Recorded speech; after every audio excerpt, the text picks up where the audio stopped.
Second part में carbonate compound में फिर से आप लोगों का स्वागत है। देखिए क्या reason for the large number of organic compound, heading क्या डालोगे?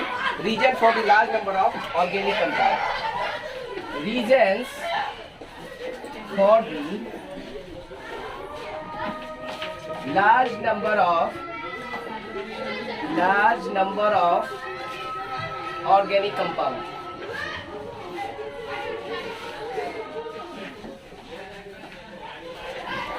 Reason for the large number of organic compound. सबसे पहले समझते हैं कि इतना ज्यादा कंपाउंड बनाने का रीजन क्या है। कार्बन के कंपाउंड इतना ज्यादा होते हैं, उसके पीछे क्या रीजन है? What is the reason behind it?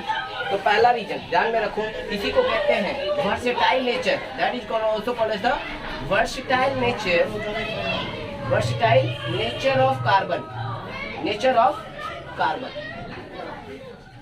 That is called the versatile nature of carbon. Versatile nature मतलब वैरायटी ऑफ कैरेक्टर। इतना ज्यादा एक्सपेंडेड कैरेक्टर क्यों होता है, इतना ज्यादा कंपाउंड क्यों बनाता है, उसके पीछे रीजन क्या है? That is the best one is the सबसे इंपॉर्टेंट है catenation property. What is that catenation property? Catenation property क्या होता है, पहले ये बात को समझते हैं। इट इज द प्रॉपर्टी, इसी को बोलते हैं, याद रखो, self linking property. That is also called as the self linking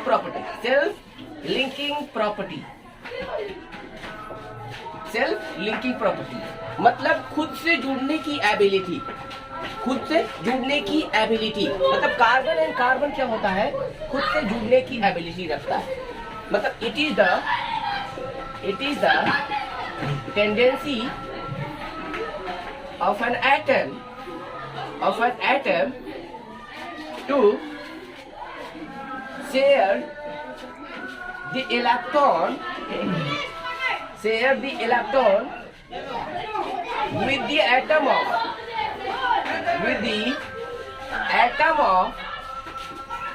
same element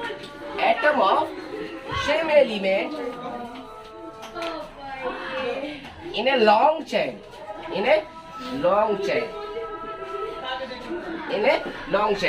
That is called as the catenation property.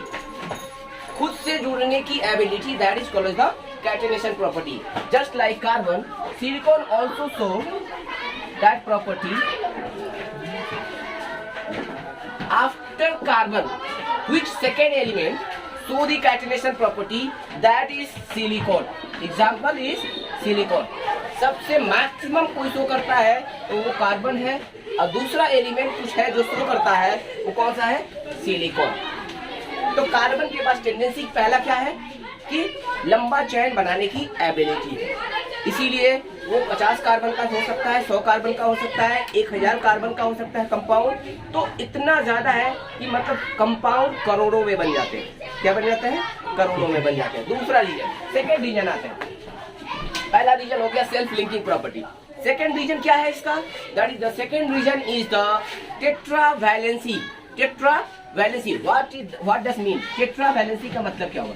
Tetravalency इसका मतलब ये हुआ 4 valence electron. What is that? 4 valence electron क्या है? It has 4 valence electron which is quite large,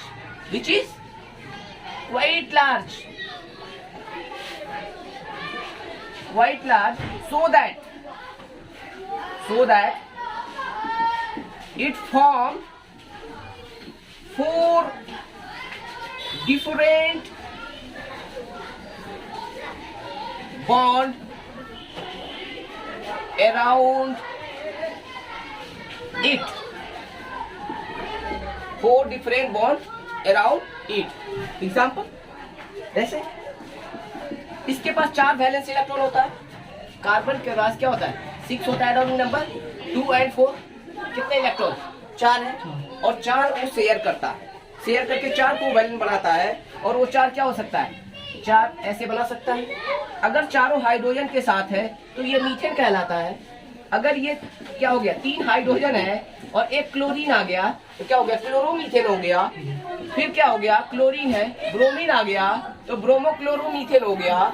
फिर उसी में ध्यान में रखिए, क्लोरीन हो गया, ब्रोमीन हो गया, आयोडीन हो गया तो ब्रोमोक्लोरोआयोडोमीथेन हो गया। मैंने एक ही कार्बन लिया, देखो कार्बन एक ही लिया, कंपाउंड कितने बन गए, 4 कंपाउंड बन गए। तो ये रीजन हुआ कि नहीं लार्ज नंबर ऑफ कंपाउंड बनाने का? ज्यादा कंपाउंड बनाने का रीजन ये tetravalency, 4 covalent bond which is quite large. किसी का 1 होता है, किसी का 2 होता है, किसी का 3 होता है, इसके बस 4 है और वो बहुत ज्यादा है कि नहीं? तो सेकेंड रीजन है टेट्रावैलेंसी, 4 वैलेंसी होना, 4 वैलेंसी इलेक्ट्रॉन का होना, which is quite large, which can what form 4 different bond around it. 4 different bond बना सकता है वो किसी के साथ भी, ठीक है? कौन सा? Covalent bond. तो methane, chloromethane, bromochloromethane, bromochloroiodomethane. Why not iodochlorobromomethane? क्योंकि अल्फाबेटिकली बी पहले आता है, सी आता है, देन आई आता है, इसलिए ब्रोमोक्लोरोमीथेन पढ़ते हैं, ठीक है? उसको हम आईपीसी नेम में पढ़ेंगे। तो ये 2 रीजन क्लियर हो गया। इन 2 रीजन में किसी को डाउट? पक्का? 100%? तो याद रखो, पहला है कैटेनेशन प्रॉपर्टी, मतलब सेल्फ लिंकिंग प्रॉपर्टी, मतलब खुद से जुड़ने की एबिलिटी, खुद से जुड़ने की एबिलिटी, इसकी वजह से ज्यादा कंपाउंड बनाता है। दूसरा होता है 4 different bond banana, 4 different type of bond formation. Covalent bond का 4 डिफरेंट बॉन्ड बनाने की वजह से ये ज्यादा कंपाउंड बनाता है। एग्जांपल आपके सामने है, कार्बन एक ही लिया हूं लेकिन देखिए 4 अलग अलग कंपाउंड आपके सामने है। बात समझ में आया? तो आते हैं थर्ड प्रॉपर्टी में। तीसरा क्या रीजन है इसका ज्यादा कंपाउंड बनाने का? इसको मिटा देता हूं।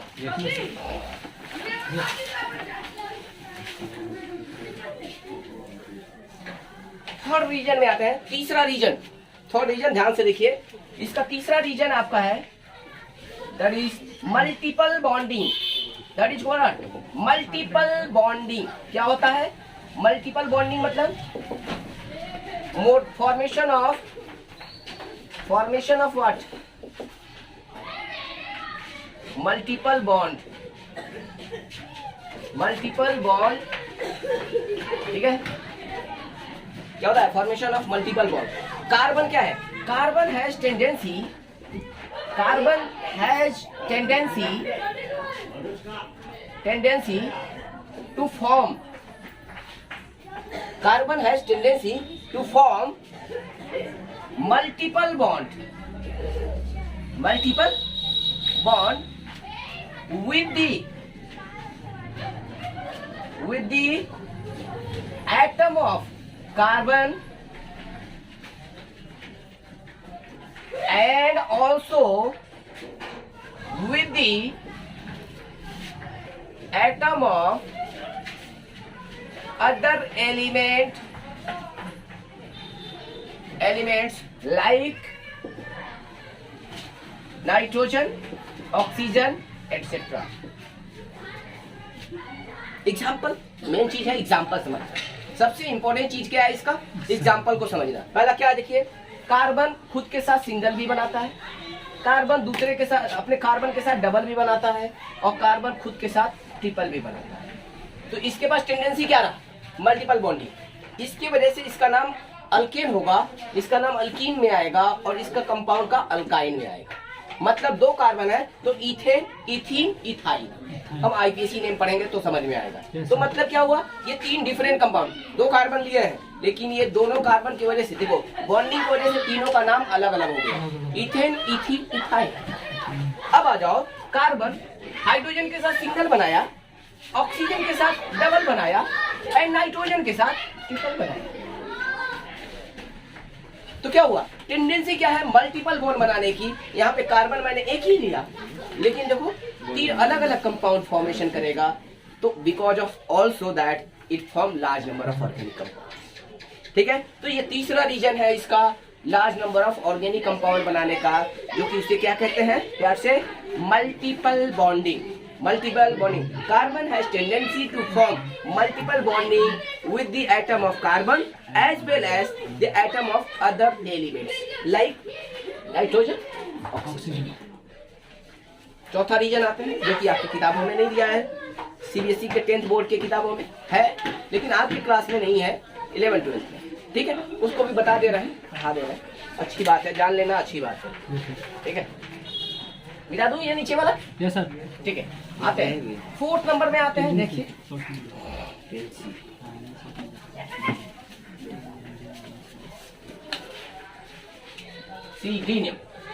डी में आता है, इसको प्यार से कहते हैं आइसोमेरिज्म। क्या कहते हैं इसको? प्यार से कहते हैं आइसोमेरिज्म। आइसोमेरिज्म का मतलब क्या होता है? तो क्या हुआ है? जो ऑर्गेनिक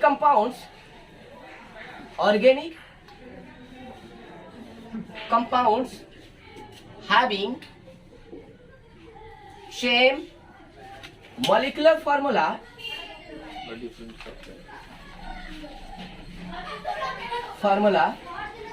but have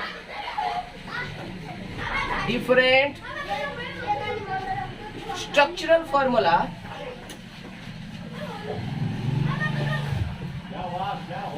इसमें एक और पॉइंट ऐड करना चाहिए, वो नहीं ऐड कर रहा हूँ, आपकी क्लास के लिए इतना ही सही है। ठीक है, but have different structural formula is called as isomers, and the phenomena is known as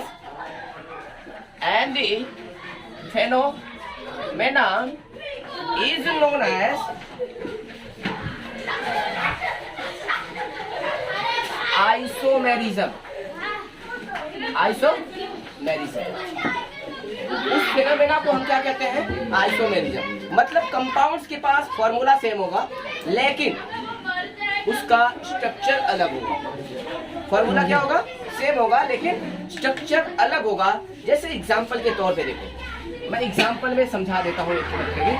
formula C4H10, C4H10। ठीक है, अब देखते हैं ये क्या नाम होता है इसका।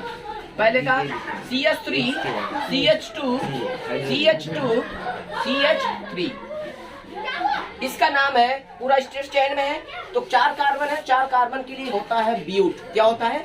ब्यूट। तो क्या बोलते हैं इसको? N butane. क्या बोलते हैं? N butane. एन मतलब normal butane. N means what? That is n means normal butane, that is called as the normal butane. अब जरा ध्यान से देखिए, दूसरा क्या होता है? CH3 CH CH3 and CH3। अब देखिए इसमें भी देखिए 1 2 3 4 कार्बन है, 3 2 5 2 7 3 10 मतलब 10 हाइड्रोजन, 1 2 3 4 कार्बन, 3 3 3 9 प्लस 1 10 हाइड्रोजन। तो दोनों का फॉर्मूला सेम है, लेकिन स्ट्रक्चर सेम है क्या? नहीं है, और इसीलिए इसका नाम होता है आइसोब्यूटेन। क्या होता है? That is called as the isobutane. और दूसरा नाम होता है इसका 1 2 3 2 नंबर पे मिथाइल ग्रुप है, इसलिए इसका नाम होता है 2 मिथाइल प्रोपेन। 2 methyl propane. ये आईपीएसी नेम है। आईपीएसी नेम अभी सीखे नहीं हो, मैं सिखाऊंगा। ठीक है, तो बात समझ में आया क्लियरली? तो याद रखो, फॉर्मूला सेम होता है लेकिन स्ट्रक्चर अलग होता है। तो देखो फॉर्मूला सेम है, स्ट्रक्चर अलग हुआ, तो ये दोनों का कंपाउंड अलग अलग हुआ, इसलिए दोनों की प्रॉपर्टी भी क्या हुआ? अलग अलग। तो इसीलिए ज्यादा कंपाउंड बनाता है। ऐसे भी फॉर्मूला मिलेंगे आपको जिसमें क्या है? कार्बन 4 ही है, लेकिन उसके स्ट्रक्चर बनेंगे 8 को। कार्बन 4 ही है, स्ट्रक्चर कितने बनेंगे? 8 स्ट्रक्चर बनेंगे। सोच रहे हो? तो मतलब 8 फॉर्मूला, मतलब फॉर्मूला सेम है, केमिकल फॉर्मूला सेम है, लेकिन 8 तरह के स्ट्रक्चर मतलब 8 कंपाउंड बनेंगे। तो सोचो इस तरह से कितने कंपाउंड बनाए जा सकते हैं। Can you imagine?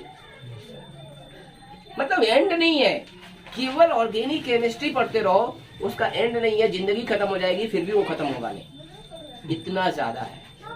ठीक है, तो ये 4 फंडामेंटल है कि कार्बन का ज्यादा कंपाउंड क्यों बनाता है। ठीक है, उसी को केमिस्ट्री केमिकल टर्म में कहते हैं versatile nature of carbon. Versatile मतलब क्या है? डाइवर्सिफाइड नेचर, मतलब इसके जैसा किसी के पास नेचर नहीं है।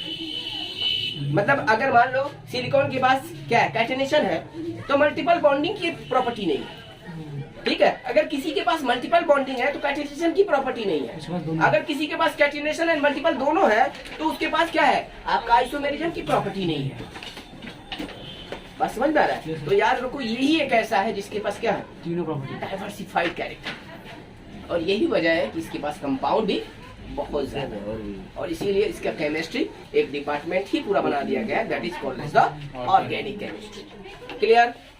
और सबसे इम्पोर्टेंट चीजें हैं कि आपको इसमें याद रखना कि कितने कार्बन को क्या नाम दिया जाता है, कितने कार्बन को क्या नाम दिया जाता है, वो चीजें याद रखना, जो कि अभी याद करा देता हूँ, क्योंकि नेक्स्ट टॉपिक में हम सीखेंगे कि नाम कैसे लिखते हैं, नाम कैसे लिखते हैं, और क्लासिफिकेशन के बारे में क्या पढ़ेंगे, नाम और क्लासिफिकेशन के बारे में पढ़ेंगे। तो हमने इसका 4 प्रॉपर्टी पढ़ा, क्या क्या? पहला प्रॉपर्टी हमने पढ़ा कैटिनेशन, सेल्फ लिंकिंग। दूसरा प्रॉपर्टी हमने पढ़ा that is called as the आपका tetravalency which is quite large, and third property हमने पढ़ा multiple bonding, and fourth one is the isomerism, having same molecular formula but have different structural formula, clear? Next आगे। तो ये रहा आपका versatile nature of organic carbon, और reason for the large number of organic compound, reason for the large number of organic compound. Okay,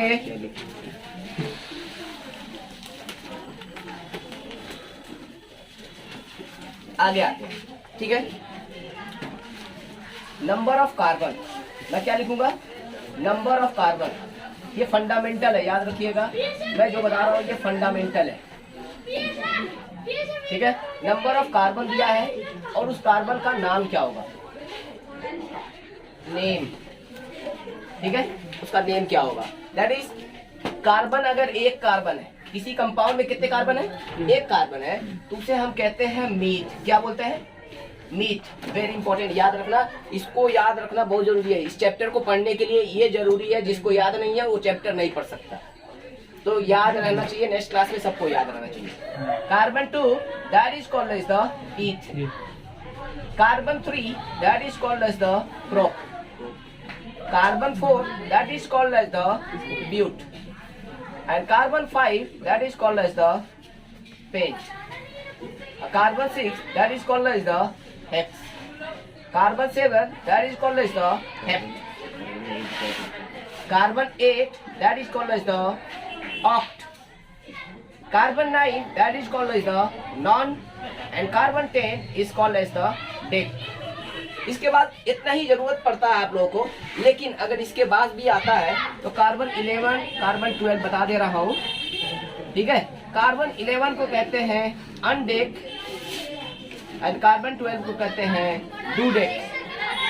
क्या बोलते हैं, डूडेक, अनडेक and डूडेक, ठीक है, अनडेक एंड डूडेक। ओके, तो टोटल आपको मेनली 10 तक की जरूरत पड़ेगी, इससे ज्यादा नहीं, ठीक है। 10 तक जरूरत रहेगी, 10 तक याद रखना जरूरी है। इसमें ज्यादातर यूज होता है अप टू 6 तक, लेकिन क्लास 10 में 10 तक पढ़ाया जाता है, क्योंकि हो सकता है वेरिएशन हो सकता है, क्योंकि चीजें हर चीजें बढ़ रहा है तो ये भी बढ़ सकता है। तो meth, eth, prop, but, pent, hex, hep, oct, non, dec, ठीक है। तो आपको 10 तक याद रखना जरूरी है।